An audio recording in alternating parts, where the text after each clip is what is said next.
Ayan, meron namang isang tweet dito, meron uling question mula kay Yan Delmar. Gusto ko makasigurado sa kalidad ng mga ingredients ng Glutafit, Doc Vic. Saan po galing ang mga ingredients na yan? Napakaganda ng tanong mo, Yan. Kasi sa isang produkto, mahalaga yung source ng mga ingredients at yung proseso na ginawa para makuha yung mga ingredients na yon. Makasisiguro kayo na yung ingredients ng Glutafit ay very high quality, basically dahil sa source kung saan sila kinuha. Yung L-glutathione at saka yung hydroxyproline or collagen ay galing at certified pure mula sa Japan. Yun namang chitosan na isang fat binder ay galing sa Primex ng Iceland. So yun yung mga nagustuhan ko sa Glutafit dahil high quality at world-class ang source ng mga raw materials. Ito naman, mayroong tweet uli galing kay Verhel Gadong 99. Ito yung kanyang question. Paano po iti-take ang Glutafit? Okay, good question.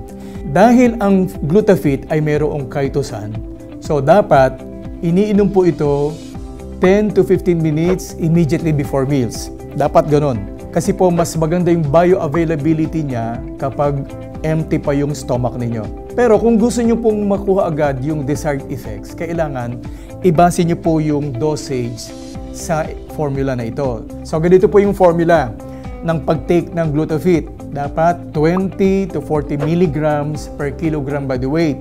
So ang lower limit ay 20 milligrams at ang upper limit ay 40 milligrams.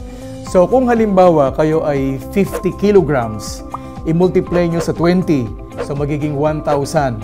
At yung upper limit, yung 50 kilograms, i-multiply nyo sa 40. So magiging 1,000 to 2,000 ang inyong dosage range. So dahil ang Glutafit ay 500 milligrams per capsule, i-divide nyo yung 1,000 sa 500 at yung 2,000 sa 500 din. So 1,000 divided by 500, lalabas 2 capsules. Yung 2,000 divided by 500, lalabas 4 capsules. So sa isang araw, kung ikaw ay 50 kilograms, iinom ka ng 2 to 4 capsules per day. So huwag kayong bababa ng 2 capsules, huwag ka rin tataas ng 4 capsules for desired effects. Okay, so dapat tandaan nyo yung formula para po mas mabilis yung epekto sa inyo ng Glutafit at maabot nyo agad yung tamang desired effects. Ayan, meron pa tayong bagong tweet dito, mukhang foreigner, mula kay Kum Hagkan. Ano kayo ito ni Gengis Khan? Hello Doc Vic, where can I buy Glutafit? Nako, sasagot ko, PM sent. Tingnan mo na lang yung sagot ko doon para malaman mo kung magkano at kung saan ka bibili. Doon naman po sa mga nagtatanong kung saan kayo makabibili ng Glutafit, I suggest and highly recommend doon lang po kayo bumili sa mga legit distributors ng JC. Alam niyo naman, marami pong naglalabasan ng mga fake na glutathione preparation. So, mag-ingat po, doon lang po sa mga legitimate distributors.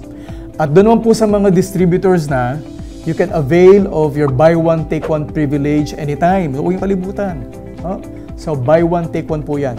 Ito naman, may bagong tweet dito mula kay I am Lady Pink 24. Kaano kaya ni Pink Horse ito? Okay, ito yung sabi niya, ito yung tanong niya.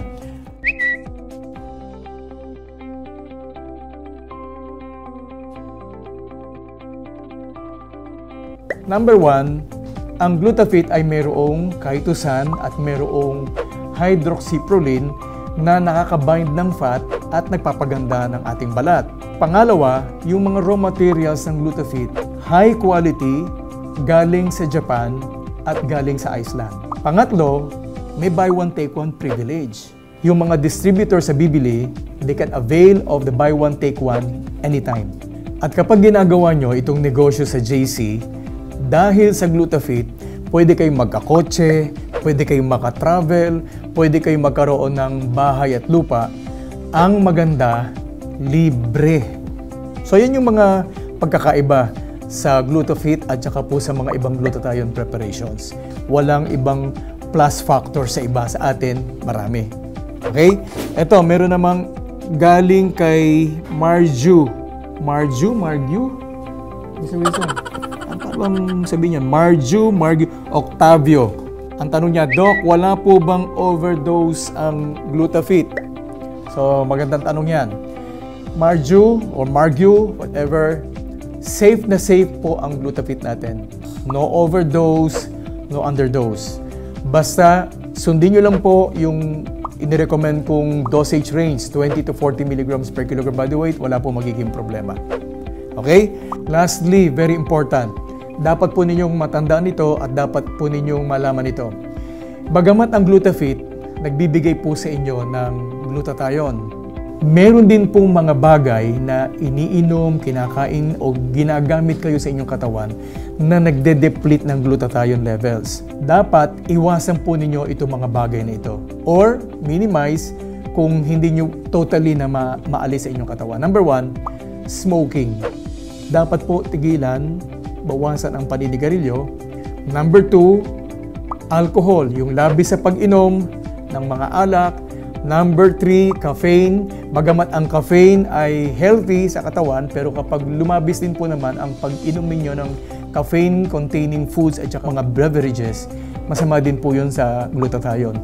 Number 4, acetaminophen at saka mga drugs. Kapag sobra kayong pag-inom ng mga paracetamol preparations or acetaminophen, nakaka-deplete po ito ng glutathione. Ano pa? Vigorous exercise. Kapag labis po kayo nag-exercise, na sobra-sobra na, na-stress na po yung katawan nyo, nagtatapon din po kayo ng glutathione kasi ginagamit po ito ng mga cells. And yung exposure po sa X-rays, gamma rays, radiation, nagde-deplete po, nagbabawas ng glutathione sa ating katawan. Okay? So, tandaan nyo po itong mga bagay na ito para po hindi kayo magreklamo na baka sasabihin nyo hindi effective sa inyo yung Glutafit. Meron po kayong mga ginagawang mga bagay, iniinom o kinakain, nagde-deplete naman, nagtatapon lang ng glutathione level. So, very important po yan. So, I think that's all for today sa ating episode ngayon. I hope nag-enjoy kayo as much as nag-enjoy po ako sa episode natin. Sa mga binahagi kong mga kaalaman, tandaan nyo lang po yung mga important things na dapat nyo malaman tungkol sa Glutafit. Okay, so muli po ako si Dr. Victor Escueta. Maraming salamat po sa pagtangkilik ng ating programang Good Life Health Forum. Reminder, follow me on Twitter. Okay po, maraming salamat. See you again next time. Bye-bye.